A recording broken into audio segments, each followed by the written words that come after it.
Hello students, आज हम business study में एक इम्पोर्टेंट चैप्टर करने जा रहे हैं, फाइनेंशियल मैनेजमेंट। फाइनेंशियल मैनेजमेंट एक इम्पोर्टेंट टॉपिक है for all commerce students. After 12th, when you going for any higher classes like BBA, MBA, तो वहाँ भी आपको फाइनेंशियल मैनेजमेंट देखने को मिलेगा। बस फाइनेंशियल मैनेजमेंट थोड़ा एक्सटेंड वर्जन आपको मिलेगा।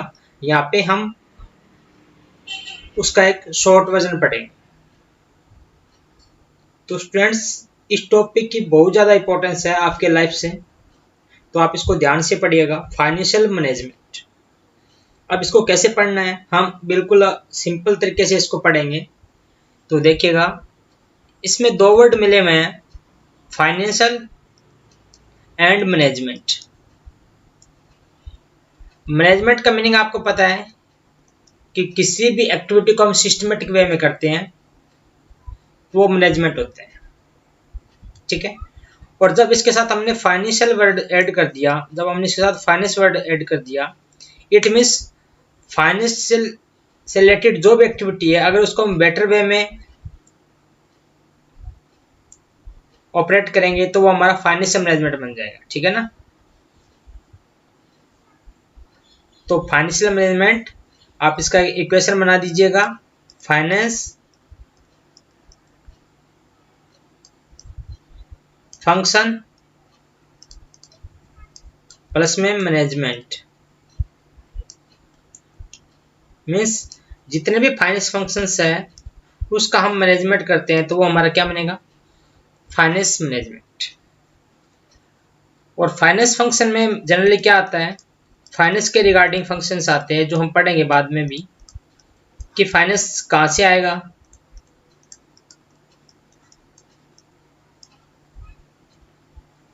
उसका प्रोक्योरमेंट कैसे करेंगे और उसका यूटिलाइजेशन कैसे होगा।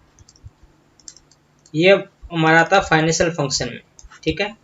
सोर्स ऑफ फाइनेंस या procurement of finance and utilisation of finance, इस तरह की जो एक्टिविटी होती है उसको मैनेज करना फाइनेंशियल मैनेजमेंट होता है। ठीक है। तो मैं आपको एक स्लाइड पे एक मीनिंग दिखाऊंगा, बेटर मीनिंग है वो, आप इसको देखिएगा।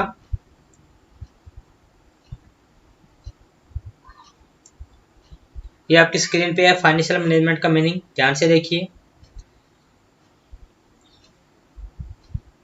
Financial management is considered to be the management of financial function. इसको दिमाग में अच्छे से फिट कर लीजिए कि financial management means management of finance function, means finance से रिलेटेड जो भी फंक्शन है उसका हम मैनेजमेंट करेंगे, वो हमारा फाइनेंशियल मैनेजमेंट होगा। अब इसमें क्या क्या चीज़ें कवर होती है, it deal with planning, organising, directing and controlling. ये सारे हमारे मैनेजमेंट के रिगार्डिंग एक्टिविटीज है। अब ये सारा जो एक्टिविटी है वो किसके लिए, फाइनेंशियल एक्टिविटी। अब फाइनेंशियल एक्टिविटी कुछ एग्जांपल्स देखे हैं, आप देखिएगा। प्रोक्योरमेंट एंड यूटिलाइजेशन, मीन्स हमारा फंड कहाँ से आएगा और किस हिसाब से उसका यूटिलाइजेशन किया जाएगा। And distribution of earning to owner, और कैसे जो हमारी अर्निंग होगी उस फंड की वजह से उसको कैसे ओनर मीन्स शेयर होल्डर में डिस्ट्रीब्यूट किया जाएगा। तो तीन काम होते हैं इसमें, procurement of funds, utilisation of fund and distribution of earning. तो इन तीन एक्टिविटी को मैनेज किया जाता है फाइनेंशियल मैनेजमेंट। ठीक है। ये एक राइटर की डेफिनेशन, आप इसको देख लीजिएगा। Financial management deals with the procurement of funds and their effective utilisation, means पैसा अरेंज करना और उसका बेटर यूटिलाइजेशन करना। सिर्फ अरेंज करना ही एक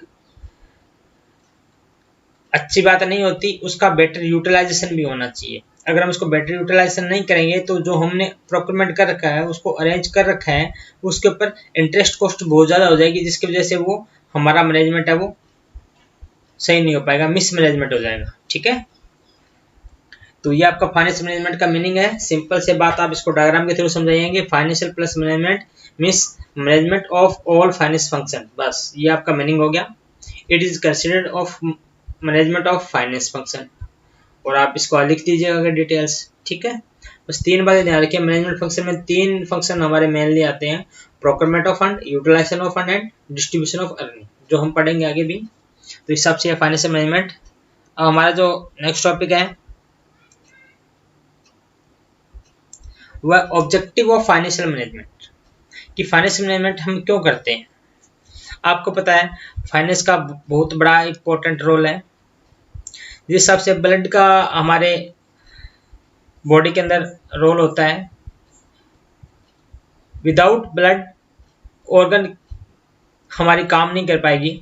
सेम टू सेम अगर मैनेजमेंट ढंग से नहीं हो पाएगा, अगर हम फाइनेंस को सही तरीके से अरेंज नहीं करें, उसको संभाल नहीं रहे हैं, तो हम कितने एक्सपर्ट हैं हर चीज़ में, लेकिन अगर हम फाइनेंस का मैनेजमेंट नहीं करते तो हम अपने बिजनेस को बेटर वे में ऑपरेट नहीं कर पाएंगे। So finance is a blood of business या ऑर्गेनाइजेशन। ठीक है, तो पहले तो आपको ये माइंड में फिट कर लेना चाहिए कि बिना पैसा कुछ नहीं होता। फाइनेंस मीन्स फंड की बात हो रही है यहाँ पे। तो फर्स्ट इसमें है प्रॉफिट मैक्सिमाइजेशन। देखो हर बिजनेसमैन चाहता है कि उसका प्रॉफिट क्या हो, मैक्सिमाइज हो। अब प्रॉफिट मैक्सिमाइज कैसे होगा,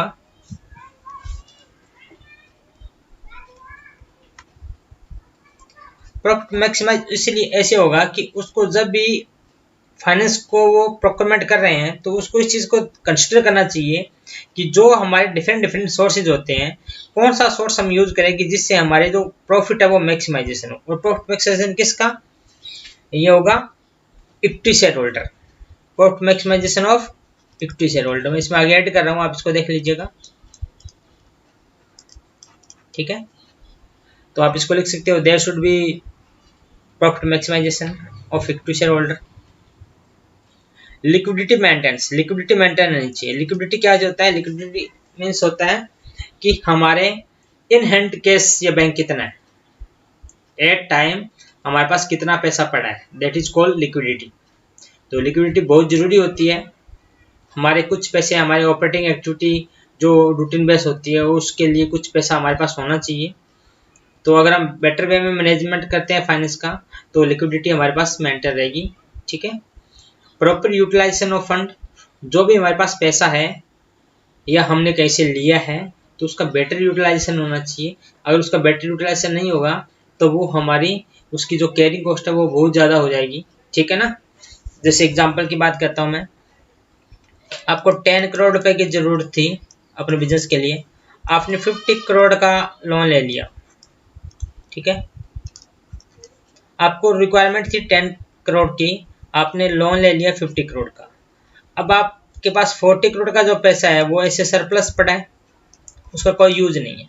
ठीक है, अब आप जितना भी इसके ऊपर अर्न करोगे, मान लो मैं कहता हूँ कि इसमें 10% इसमें इंटरेस्ट रेट थी, तो आपका इंटरेस्ट कितना देना हो गया ईयर के अंदर, 5 करोड़ पे इंटरेस्ट देना हो गया।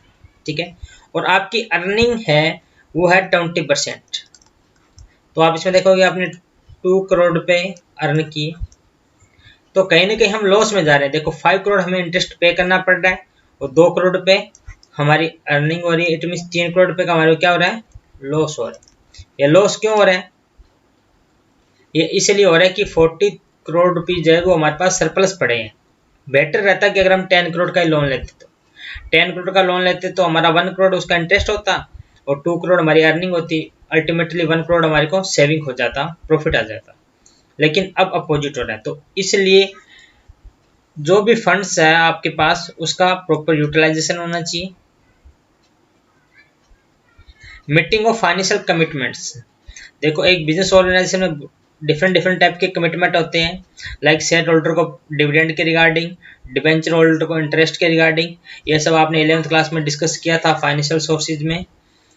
ठीक है, आप किसी से गुड्स परचेज करते हो क्रेडिट बेस पे, तो आप उसको कमिट करते हो कि हम 3 मंथ बाद में आपको पेमेंट कर देंगे। तो ये सारे कमिटमेंट को आपको फॉलो करना पड़ेगा, कमिटमेंट कंप्लीट करना पड़ेगा उसका। अगर आप कमिटमेंट को पूरा नहीं करोगे तो कहीं ना कहीं मार्केट में आपकी जो रेपुटेशन है वो डाउन चली जाएगी। तो फाइनेंस मैनेजमेंट का मेन ऑब्जेक्टिव है वो यही रहता है कि इन 4 जो ऑब्जेक्टिव इन पर फोकस किया जाए। मीन्स हमारे जो शेयर होल्डर है जिसने पैसा लगा रखा है, इन्वेस्टर, उसका जो प्रॉफिट है वो मैक्सिमाइजेशन हो, लिक्विडिटी मेंटेन रहे ताकि कल किसी को पेमेंट करने में कोई प्रॉब्लम ना हो, जो फंड है उसका प्रॉपर यूटिलाइजेशन हो, उसके अकॉर्डिंग हम वहाँ से प्रोक्योरमेंट करें और फाइनेंशियल कमिटमेंट को हम फॉलो कर लें टाइम टू टाइम। ठीक है, तो ये था हमारा ऑब्जेक्टिव ऑफ फाइनेंशियल मैनेजमेंट। अब हम एक इम्पोर्टेंट टॉपिक करने जा रहे हैं, आज का टॉपिक नंबर 3। देखो अभी हम पढ़ के आए थे फाइनेंशियल मैनेजमेंट का बहुत बड़ा रोल है, मीन्स फाइनेंस एक ब्लड की तरह काम करता है ऑर्गेनाइजेशन के, ये ब्लड की तरह काम करता है। ठीक है ना, जिस प्रकार ब्लड हमारी बॉडी में अगर ना हो तो ऑर्गन कितने भी सही क्यों ना हो वो काम नहीं कर पाएगी। सेम टू सेम ऑर्गेनाइजेशन में अगर फाइनेंस ना हो, उसका मैनेजमेंट प्रॉपर ना हो, तो ऑर्गेनाइजेशन अपने टारगेट को अचीव नहीं कर पाएगी। ठीक है, तो इसके कुछ ऑब्जेक्टिव हमने पढ़े थे, अब हम इसके रोल पढ़ रहे हैं, इसकी इंपॉर्टेंस पढ़ रहे हैं कि फाइनेंस मैनेजमेंट का क्या इंपॉर्टेंस है। ठीक है,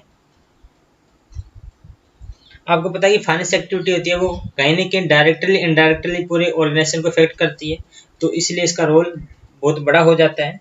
तो हम कुछ पॉइंट के थ्रू इसका देखेंगे कि एक्टिविटी ये कैसे हमारे मैनेजमेंट को इन्फ्लुएंस करता है। ठीक है, जैसे इसमें फर्स्ट पॉइंट है, मैं आपको एनसीईआरटी के पॉइंट लिखवा रहा हूँ, आप इसी को फॉलो करना है। हमारा जो फर्स्ट पॉइंट है, size and composition of fixed assets.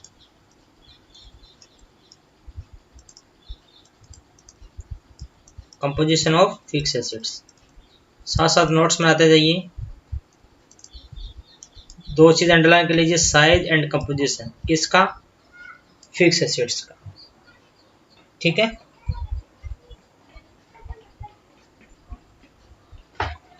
Means इसके अंदर हम ये डिसाइड करेंगे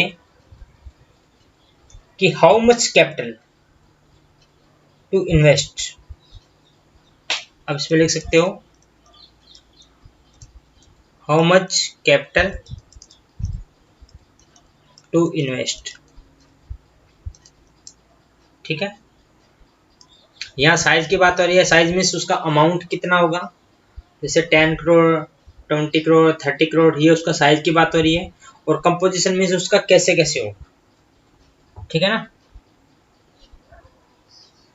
type of amount and nature of amount. ठीक है, तो ये हमारा फर्स्ट पॉइंट है। आपको सिंपली याद करना है, इसको ज़्यादा बर्डन के साथ याद नहीं करना कि हमारे फिक्स एसेट्स का क्या साइज होना चाहिए, क्या उसका कंपोजिशन होना चाहिए।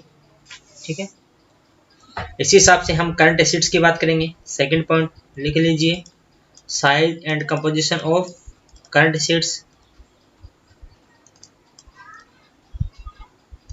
देखो पॉइंट आपको इस हिसाब से लिखवा रहा हूँ कि आपको बहुत जल्दी याद हो जाएगा। ठीक है ना, अब करंट एसेट्स का किस हिसाब से साइज होना चाहिए, करंट एसेट्स को हम वर्किंग कैपिटल भी बोलते हैं, आप इस चीज को देख लीजिएगा। वर्किंग कैपिटल जो हमें रूटीन के लिए चाहिए। ठीक है ना, वर्किंग कैपिटल भी लिख सकते हो आप। तो उसके साइज और कंपोजिशन की बात करेंगे, तो ये सारी बातें हमारी किसके ऊपर डिपेंड होगी, ये हमारी फाइनेंशियल मैनेजमेंट के ऊपर डिपेंड होगी। ठीक है, कि फिक्स एसेट्स कितना होना चाहिए, करंट एसेट्स कितना होना चाहिए, तो ये सेम टू सेम आप इसमें लिख सकते हो। ठीक है, how much current assets required for business या working capital required for business, तो आप इस पॉइंट को लिख सकते हो। थर्ड पॉइंट हम करते हैं, amount of long term financing. Amount of long term financing, कि अगर हम पैसा ले रहे हैं कहीं से, फाइनेंस का मतलब होता है कहीं से पैसा लेना, फंडिंग करवाना, तो उसमें लॉन्ग टर्म का कितना पार्ट रहेगा। ठीक है, जो भी हम फाइनेंस अरेंज करेंगे उसमें लॉन्ग टर्म का पार्ट कितना रहेगा, सेम टू सेम इसी पॉइंट को लिख दीजिए, amount of short term financing. Short term का उसमें कितना पार्ट रहेगा। ठीक है,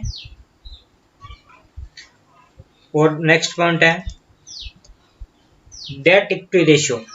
क्या होता है बताऊंगा मैं आपको, डेट इक्विटी रेशियो।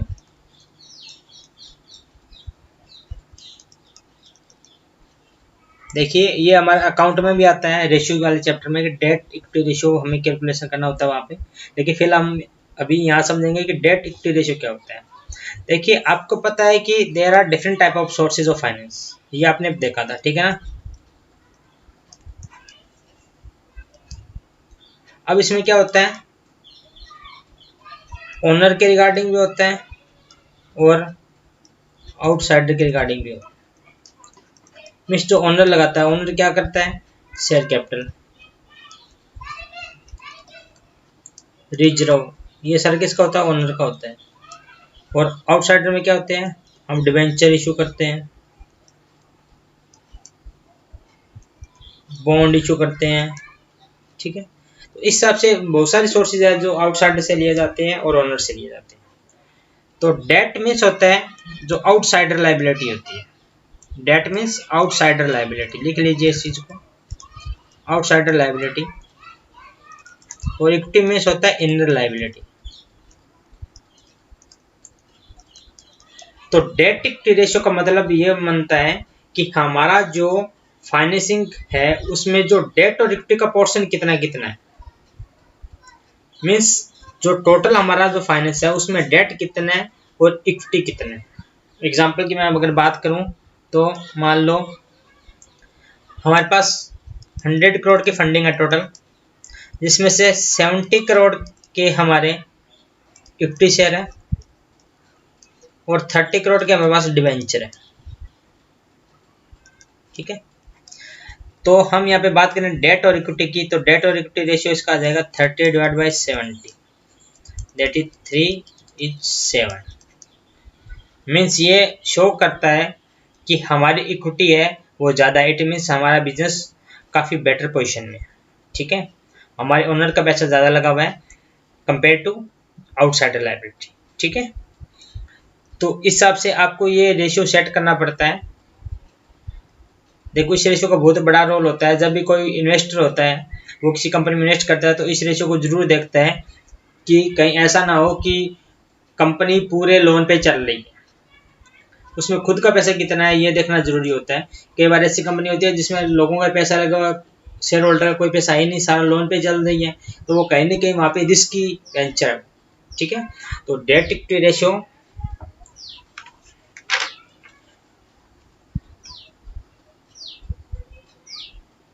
तो फाइनेंस मैनेजमेंट इसको डेट इक्विटी रेशियो को प्रॉपर्ली मेंटेन करने में हेल्प करता है। तो ओके स्टूडेंट्स, तो ये हमारे इसके रोल हो चुके हैं, इसकी इंपॉर्टेंस हो चुकी है फाइनेंस मैनेजमेंट। फाइनेंस मैनेजमेंट के थ्रू हम फिक्स एसेट्स का साइज और कंपोजिशन डिसाइड कर सकते हैं, करंट एसेट्स का साइज और कंपोजिशन डिसाइड कर सकते हैं। साइज मीन्स अमाउंट और कंपोजिशन मीन्स उसका नेचर क्या है, ठीक है। Amount of long term finance कितना है, शॉर्ट टर्म फाइनेंस कितना है, और फिर डेटर कितने हैं,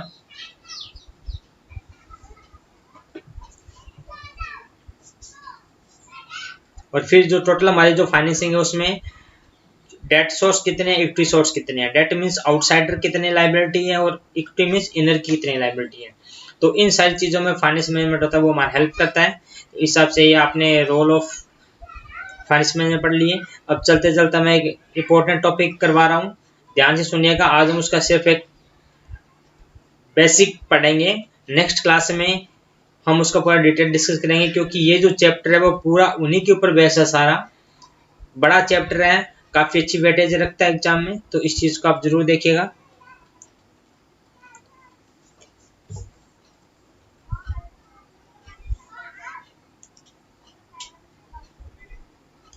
आज का topic number 4,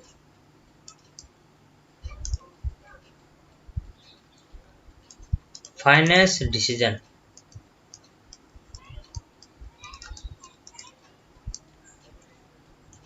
very very important, लिख लीजिए इस पे, ठीक है। अब फाइनेंस डिसीजंस हमारे 3 होते हैं, 3 major decisions is taken by every finance manager, ठीक है। तो मैं इसको एक डायग्राम के थ्रू आपको समझा रहा हूँ। पहला होता है हमारा इन्वेस्टमेंट डिसीजंस, फिर होता है फाइनेंसिंग, और फिर होता है हमारा डिविडेंड डिसीजंस। तो ये हमारे 3 मेजर डिसीजंस है, आप इसको अच्छे से नोट कर लीजिए। There are 3 major decisions of finance, ठीक है ना, विच एवरी फाइनेंस मैनेजर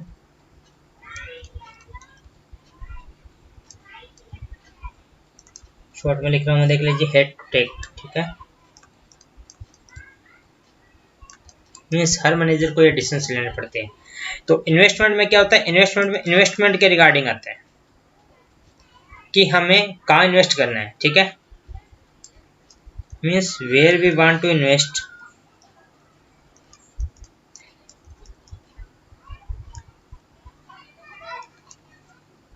ठीक है। और फाइनेंसिंग में फाइनेंस की बात आती है, यहाँ पे सोर्स ऑफ फाइनेंस की बात आती है कि हम कौन से सोर्स से पैसा लेंगे। और डिविडेंड का आता है डिस्ट्रीब्यूशन ऑफ इनकम के रिगार्डिंग।